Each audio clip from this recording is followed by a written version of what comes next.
Hi, I'm Janice Switlo here with part 28 of my book Cede 2.0 regarding the First Nation Land Management Act regime. Town and Country magazine is one of my little indulgences. I should add was former. No longer am I indulging. That and my morning dark roast coffee with a splash of whole milk. That I still enjoy. The following article on Bhutan recently caught my attention. Quote, "The world's most reclusive country has been reincarnated as its most exclusive place to travel, where eco-chic resorts cling to Himalayan peaks and valleys still resound with the sound of silence. During that week, as it happened, I was invited to drive back to Thimphu and have lunch with the king's brother-in-law, Dasho Sangay Wangchuk. We had a mutual friend in far-off Mongolia, and we had been corresponding for weeks. His wife is the king's 34-year-old sister. Handsome and slender and speaking with the gentle Indian inflections common to the Bhutanese, Dasho Sangay came down a suitably regal flight of steps to greet me. I asked him where he thought the qualities of Bhutan came from, perhaps an unfairly difficult question for a royal to answer. You have to recall, he said, how recently Bhutan has come into the modern world, how rapid the transformation has been. In the 1960s, my mother remembered the first 2 Indian jeeps arriving in Thimphu. They used to drive them up and down the fields, and the villagers would try to force hay through the front grills. They thought they were animals that needed to be fed, and it's not as if Bhutan didn't have its crises. In the late 1980s, the south of the country saw an uprising involving a Nepalese minority that resented the government's arch-traditional cultural policies and the imposition of a Bhutanese dress code. After years of violence, thousands of them were eventually evicted from the country. Many later settled in the United States as well as Canada and Australia. At the same time, separatist guerrillas from the Indian state of Assam created another internal conflict. They were eventually driven out by force in 2003. Yet, Dasho Sangay said, the center held. The country didn't fragment or descend into chaos, though the monarchy was heavily and often unfairly criticized in the West. We could see that we were a tiny people of some 700,000 surrounded by less fortunate countries and that we could easily be swept away. We couldn't let that happen. It's not enough to just survive. You have to make your culture flourish in security without being turned into a cultural colony. But is it really the unique tantric Buddhism of the Himalayas that makes Bhutan so different? That esoteric and fantastically complex cosmology, with its hundreds of Buddhistas, demons, gods, and mythical beasts, and its unique theories of consciousness and death, has all been but crushed in Tibet by the Chinese state. Nepal is now 86% Hindu, and the historically Tibetan region of Ladakh is a part of India.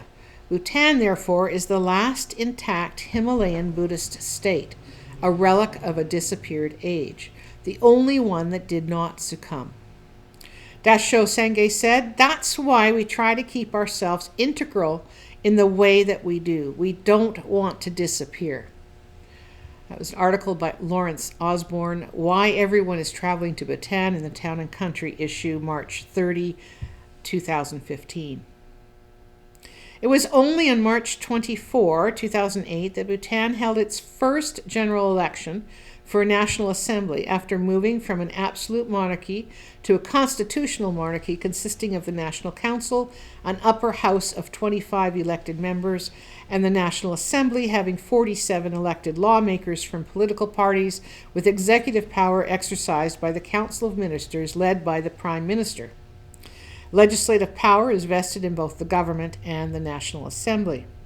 While trying not to be swept away or disappear and making their culture flourish in security without being turned into a cultural colony, Bhutan has attracted poor human rights scores. Yet Bhutan is the only country to officially adopt gross national happiness instead of gross domestic product as its main development indicator. The World Happiness Report grew out of a project from Bhutan, a Buddhist kingdom of 700,000 people in the eastern Himalayas, whose prime minister set out to measure gross national happiness. By Peter Coy, quote, Canada, among the 10 happiest countries in the world. Apparently warm weather isn't the key to bliss. Bloomberg News, April 23, 2015. Quote, the World Happiness Report is a landmark survey of the state of global happiness. The first report was published in 2012, the second in 2013, and the third on April 23, 2015. Leading experts across fields, economics, psychology, survey analysis, national statistics, health, public policy, and more, describe how measurements of well-being can be used effectively to assess the progress of nations. The reports review the state of happiness in the world today and show how the new science of happiness explains personal and national variations in happiness. They reflect a new worldwide demand for more attention to happiness as a criteria for government policy. The report is edited by Professor John F. Hallowell of the University of British Columbia and the Canadian Institute for Advanced Research. The World Happiness Reports strive to demonstrate how measurements of well-being can be used to assess the progress of nations. They delve into areas relating to happiness, such as healthy life expectancy, having someone to rely upon, freedom to make life choices, freedom from corruption, generosity, mental illness, objective benefits of happiness, importance of ethics, and resulting policy implications. To what extent have Indigenous nationals been considered in the investigation into Canada that landed Canada 5th rank in the 2015 report, especially given the editor's Canadian professional roots? Rather than focusing on turning off the tap for Indigenous national children, social programs, and individualizing, attention to the 2015 report findings are warranted. Quote, the happiness of children. Chapter 6 turns the focus of attention to the world's future, as embodied in the 1/3 of the current global population who are now under 18 years of age. Their happiness matters as much as the happiness of adults, or even more. For the child becomes the adult, so it is vital to determine which aspects of child development are most important in determining whether a person becomes a happy, well-functioning adult. Research is now providing answers to that question based on studies that follow a whole cohort of children from birth right through into adulthood. Which of the 3 key features of child development, academic, behavioral, or emotional, best predict whether the resulting adult will be satisfied with life? The answer is that emotional development is the best of the 3 predictors and academic achievement the worst. This should not be surprising. Mental health is a key determinant of adult life satisfaction, and half of mentally ill adults already showed symptoms by the age of 15.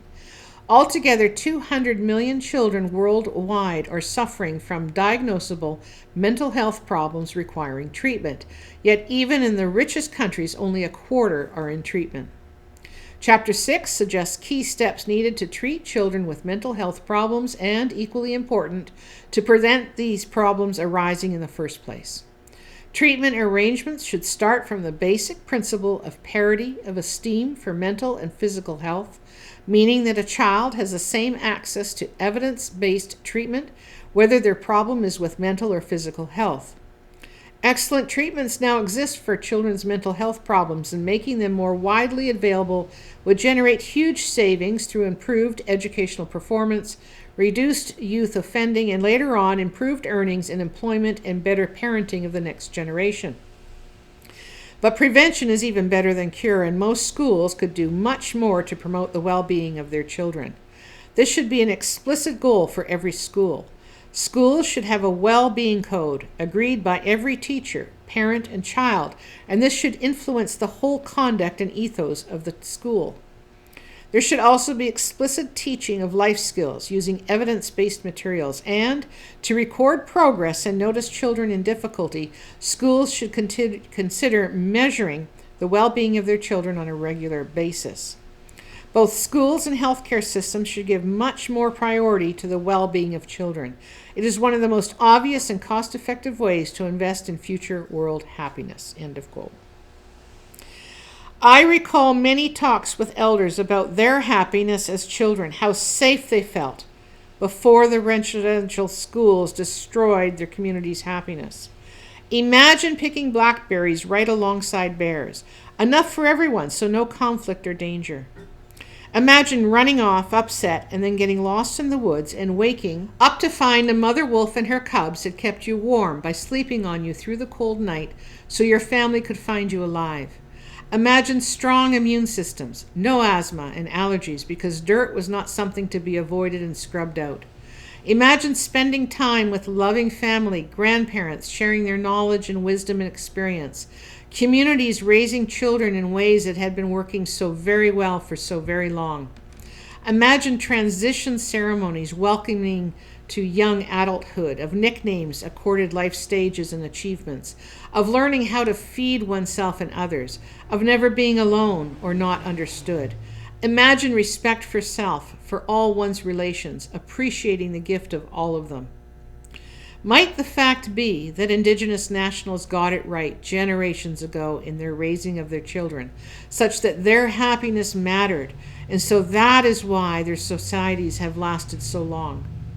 The removal of their children to the residential schools went to the very core of the survival of Indigenous nations, very intentionally, and yet still they are here.